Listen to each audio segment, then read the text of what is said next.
श्री कृष्ण कन्हैया लाल की जय। श्री नित्यानंद स्वामी की श्री प्राणनाथ प्यारे की।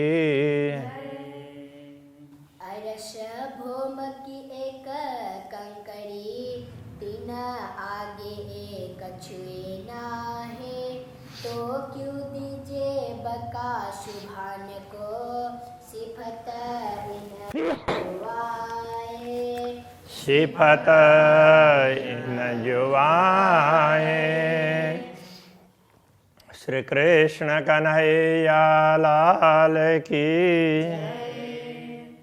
परमधाम और दुनिया की थोड़ी सी तुलना की जा रही है। परमधाम के सामने परमधाम का एक कण भी अस्तित्व रखता है, इसलिए उसके सामने दुनिया कितनी भी बड़ी दिखती हो, ये मात्र कल्पना की है, इससे अतिरिक्त कुछ भी नहीं है। ये यहाँ पर समझाना चाह रहे हैं।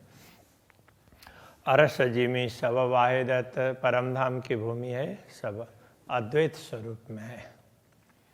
दूजा रहे न इनो नजर, परमधाम की दृष्टि में परमधाम के सामने दूसरी कोई वस्तु है ही नहीं, इसलिए वो तो सब मात्र कल्पना है, यथार्थ में तो कुछ भी नहीं है। ज्यों रात होए काली अंधेरी, त्यों मिटाए देवे फजर। तो जैसे कितनी काली रात हो क्यों न हो, जैसे ही सूर्योदय होता है तो रात कहाँ से कहाँ मिट जाती है पता ही नहीं चलता। तो इस प्रकार परमधाम के एक कण के समक्ष भी दुनिया का कोई अस्तित्व नहीं रहता। तो ये समझाना चाह रहे हैं। अब दूसरे चौपाई में कहते हैं, है हमेशा एक वाहिदत, एक बिना जरा न और। परमधाम तो सदैव अद्वैत भूमिका है, एक बिना जरा न और, तो उसके अतिरिक्त तो दूसरा कुछ है ही नहीं। इसलिए अंधेरा निमुना ना लगता, अंधेरा का उदाहरण भी दिया नहीं जा सकता, क्योंकि अंधेरा भी दिख रहा है। तो ये दुनिया परमधाम के समक्ष दुनिया तो कुछ दिखने वाली ही नहीं है।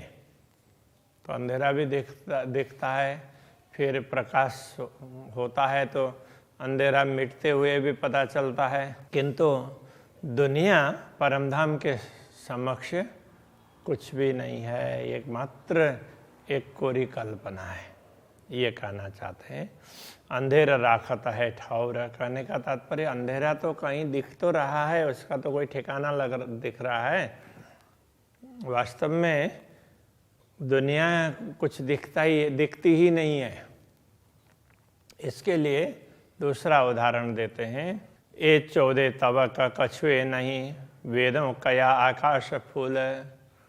तो ये 14 लोक ऐसे ब्रह्मांड यथार्थ में कुछ भी नहीं है, इनको वेदों ने आकाश का फूल कह दिया। तो आकाश का फूल क्या है? तब आकाश विशाल है, उसमें कुछ भी कल्पना कर लो तो वही देखने लग जाएगा, यथार्थ में उसका कोई अस्तित्व नहीं होता। तो इस प्रकार से इसको आकाश की फूल की भांति कह दिया। कहने के लिए फूल है, वास्तव में फूल नहीं है। तो ऐसे ही कहने के लिए दुनिया है, वास्तव में कुछ नहीं है, ये कहना चाह रहे हैं। झूठा दिखाई देता है या को अंकुर ना मूल, ये झूठा मात्र दिखने के लिए दिखाई देता है, तो इसका तो अंकुर है और ना ही मूल है, इसका जड़ मूल कुछ भी नहीं है। इत वायदत कबू ना जाहिर, झूठे हक को जाने क्यों कर। इसलिए इस नश्वर जगत में अद्वैत भूमिका के विषय में कभी भी कोई बात स्पष्ट नहीं की गई है, क्योंकि झूठे हक को जाने क्यों करे। झूठे नश्वर जगत के जीव हैं, वो पूर्ण ब्रह्म को कैसे जान सकते हैं। इसलिए जब ब्रह्मात्माओं का आगमन हुआ है तभी पूर्ण ब्रह्म की बात स्पष्ट रूप से समझाइए, बाकी तो हम पूर्ण ब्रह्म हैं इतना ही कहा गया था, ये कहना चाह रहे हैं। शुद्ध वायदत्व क्यों ले सके, जो उड़े देखे नजर। दृष्टि पड़ते ही परमधाम की दृष्टि में जिनका कोई अस्तित्व ही नहीं है वो उड़ जाते हों, तो ऐसे नश्वर जगत के लोग तो पूर्ण ब्रह्म परमात्मा को कैसे जान सकते हैं। इसलिए ये बातें पहले नहीं कही गई, ब्रह्मात्माओं के अवतरण पर स्पष्टता कर दी गई है। और पहले जो कुछ बातें बताई है वो ब्रह्मात्माओं को समझाने के लिए है, कि उसकी साक्षी देने के लिए है, ऐसा समझना चाहिए। असल बात वायदत के अरस अरवाह जाने मोमिन, तो परमधाम की अद्वैत स्वरूप की असली बातें तो परमधाम की आत्मा ही जान सकती है। इत हक शुद्ध मोमिनो जाके असल अर्श में तन, तो इस जगत में भी, नश्वर जगत में भी, इस कल्पना में भी ब्रह्मात्मा भी कल्पना के रूप में आई है, फिर भी तो इसमें पूर्ण ब्रह्म परमात्मा की समझ है। या तो जिनका असली परमधाम में है वही आत्मा कर सकती है, वो समझ उनको ही प्राप्त हो सकता। और एक मतारोहण का देखो अर्श वायदत, दूसरी बात ब्रह्मात्माओं की और विशेषता, मता का मतलब सामग्री, किंतु अभी यहाँ दूसरी विशेषता, एक तो ये विशेषता बता दी, तो ब्रह्मात्माएं पूर्ण ब्रह्म को समझ सकती है, दूसरी आत्माएं नहीं समझ सकती। तो दूसरी विशेषता क्या है, तो वो बता रहे हैं।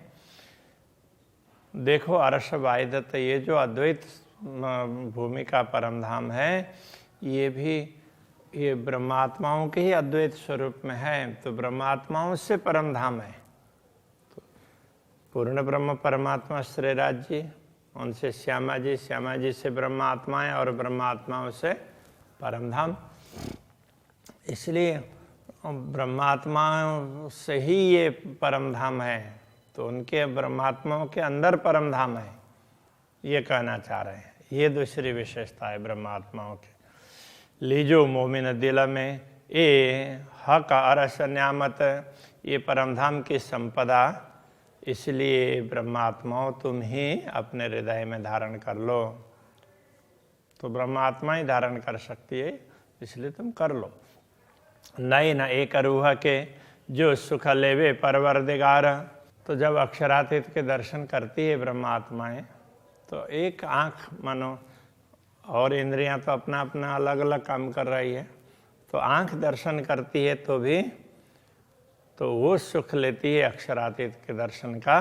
तीन सुख से सुख पहुँचाई दिल रूहों 12,000, एक ब्रह्मात्मा ने दर्शन किए तो उसको जो सुख मिलता है सारी आत्माओं में वो सुख पहुँच जाता है, क्योंकि वो एक ही अंग है, अलग अलग नहीं है। इसलिए जैसे जीव ने स्वाद लिया तो पूरे शरीर में रोम रोम को वो स्वाद का पता चलता है, तो ऐसे रोम रोम में लगाने पर वो स्वाद नहीं मिलेगा, किंतु जीव को जीव जब आस्वादन करती है तो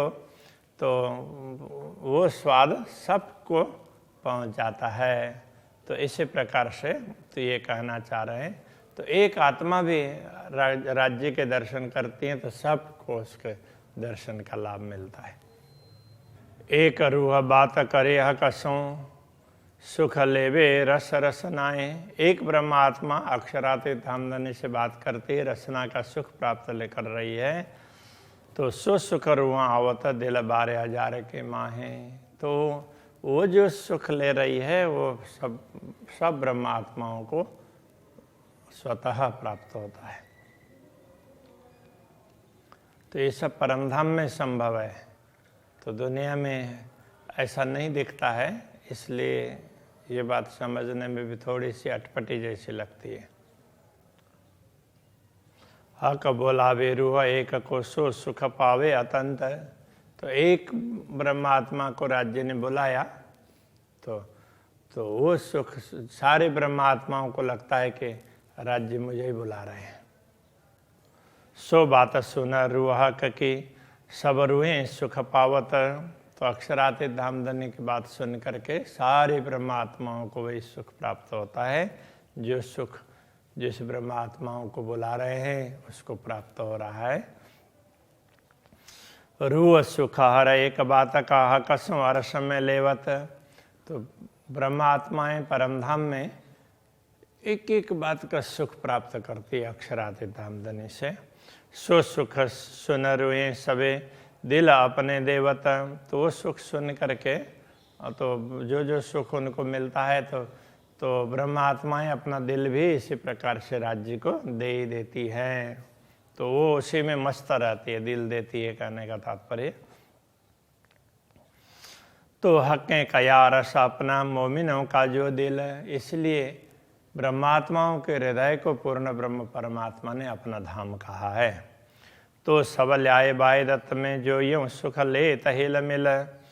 तो इसीलिए इन सब ब्रह्मात्माओं को अक्षरातीत धामधनी ने अपने ही अद्वैत स्वरूप में लिया है कि ये सब ना इस प्रकार से ये सुख हिल मिल करके लेती है। तो एक को मिलता है तो सबको प्राप्त होता है। ये जो एकात्म भाव अद्वैत भाव है तो ये परमधाम में है।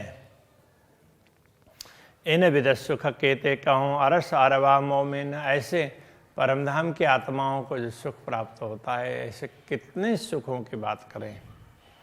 तो आए वाय दत्त में जो हक कदम तले इनो तन। तो अब इनको कितना सुख प्राप्त होता है क्या कहें। इसलिए अक्षरातीत धामधनी को परमधाम से अलग इनको अलग प्रकार का दृश्य दिखाना था, फिर भी उन सबको तो अपने चरण तल में बैठा करके उनको ये सारा सुख दिलाया, ये सब अनुभव करवाया चरणों में बैठा करके।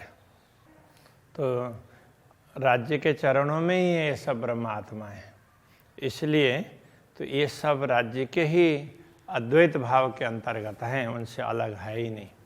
हक़ें अरस कया दिल मोमिन और भेज दिया इलम। तो अक्षरातीत धामधनी ने ब्रह्मात्माओं के हृदय को परमधाम कहा और उनको जागृत करने के लिए फिर ब्रह्म ज्ञान भी भेज दिया।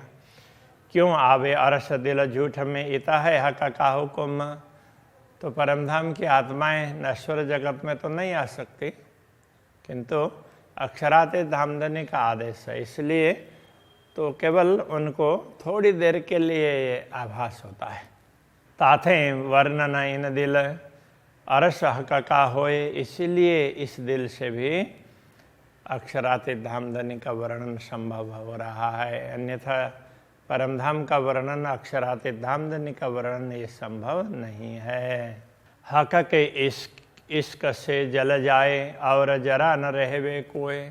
अक्षरातीत धामधनी के प्रेम में तो बाकी सब चीज़ मिट जाते हैं। तो ब्रह्मात्माओं को जब अक्षरातीत धामधनी का प्रेम प्राप्त होता है तो उस समय उनको दुनिया का कुछ भी दिखाई नहीं देता है। दुनिया के सारे सुख है अथवा दुनिया की जो भी वस्तुएं देखने में दिखाई देगी तो यथार्थ में उनके अंदर घुसती नहीं है। जैसे हम लोग साधारण रूप से तो हमें दुनिया की वस्तुएं अंदर तक घुसी हुई होती है, तो बाहर से हम बोलने में बोल भी देंगे फिर भी अंदर से तो उसी की चाहना करते रहेंगे। जैसे इन बच्चों को ये समझ में नहीं है ये खाना होता है या नहीं खाना होता है, तो इनको जो दूसरे खा रहे हैं करते हैं तो हम बोलेंगे तो ये भी बोलेंगे कि हाँ ये ख़राब चीज़ है, लेकिन मौका मिलेगा तो जा कर के करने लग जाएंगे।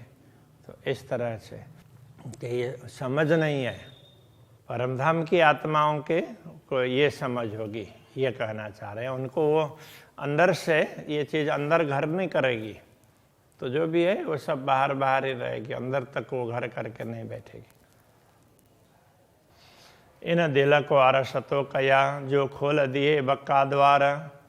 तो इन दिल को परमधाम तभी कहा है क्योंकि इनके द्वारा ही दुनिया में परमधाम के द्वार खोलकर बता दिया गया है। ताथे फेर फेर वर्णबो हकवाए दत्त का श्रृंगार। इसलिए मुझे बार बार वर्णन करने का मन होता है अक्षरातीत धामधनी के श्रृंगार का, उनके स्वरूप का, उनके श्रृंगार का वर्णन करने का बार बार मन होता है। इसका कारण ये है किशोर सूरत हादि हक की सुंदर शोभा पूरन।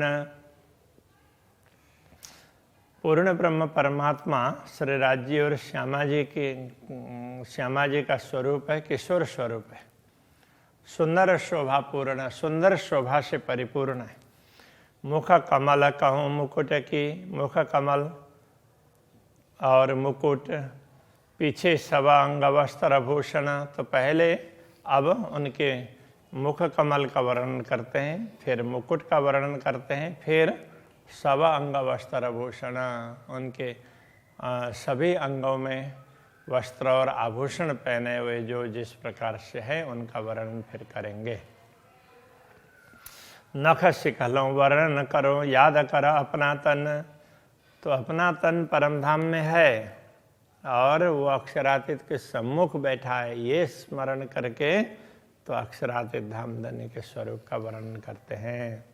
नख शिखलों, नख से लेकर के शिखा पर्यंत। खोल नैना खिलवत में, बैठ तले चरण। तो राज्य के चरण में बैठे हैं ऐसा अनुभव करके और वहीं बैठ करके आंखें खोल करके देख रहे हैं, इस प्रकार से देख करके वर्णन कर रहे हैं, ये कहना चाह रहे हैं। जैसा कहता हूँ हक को यूं ही हादे जाना, जैसे अक्षरातीत धामधनी के स्वरूप का वर्णन करेंगे उसी प्रकार से श्री श्यामा जी का स्वरूप भी अद्वैत स्वरूप है, अखंड स्वरूप है, ऐसा ही समझ लेना चाहिए। आशिक मासिक दो एक है, आशिक और मासुक दोनों एक ही है। एक करदई मसीह पहचान, सदगुरु श्री देवचंद्र जी महाराज जी वो हम सब के मसीहा है। मसीह का तात्पर्य मसीहा, तो हमारे पथ प्रदर्शक हैं, हमारे सब कुछ हैं, तो उन्होंने ये पहचान करवाई है।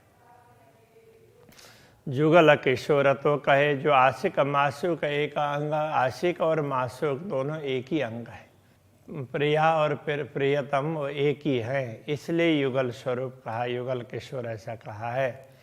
हक छिन्न में कई रूप बदले, याई विदहादि रंग। जैसे अक्षरातीत धामधनी क्षण क्षण में अपने श्रृंगार में नवीनता दिखाते हैं, उसी प्रकार श्री श्यामा जी भी क्षण क्षण में अपने श्रृंगार में नवीनता दिखाती है। हमारे फुरमान में हके केते लिखे कलाम, हमारे लिए भेजे गए जो भी संदेश है तो वो सब फुरमान है। तो उन संदेश में इन धर्म ग्रंथों में ऐसे कई प्रकार की बातें बताई हैं। माशुक मेरा मोहम्मद, आशिक मेरा नाम। तो श्री श्यामा जी पूर्ण ब्रह्म परमात्मा के प्रिय, जिसकी प्रशंसा स्वयं पूर्ण ब्रह्म परमात्मा करते हैं, उनके लिए अरबी में मोहम्मद शब्द का प्रयोग किया है कि परमात्मा जिसकी प्रशंसा करते हैं ऐसी आत्मा, तो उसको प्रियतमा आत्माओं को अक्षरातीत धामधनी ने उनको मासुक कहा और आशिक मेरा नाम, तो स्वयं को आशिक कहा कि मैं इस नश्वर जगत का खेल दिखाते हुए तुम्हें जागृत करने के लिए मैं स्वयं तुम्हारे पास में आऊँगा, इस प्रकार से वचन दिया।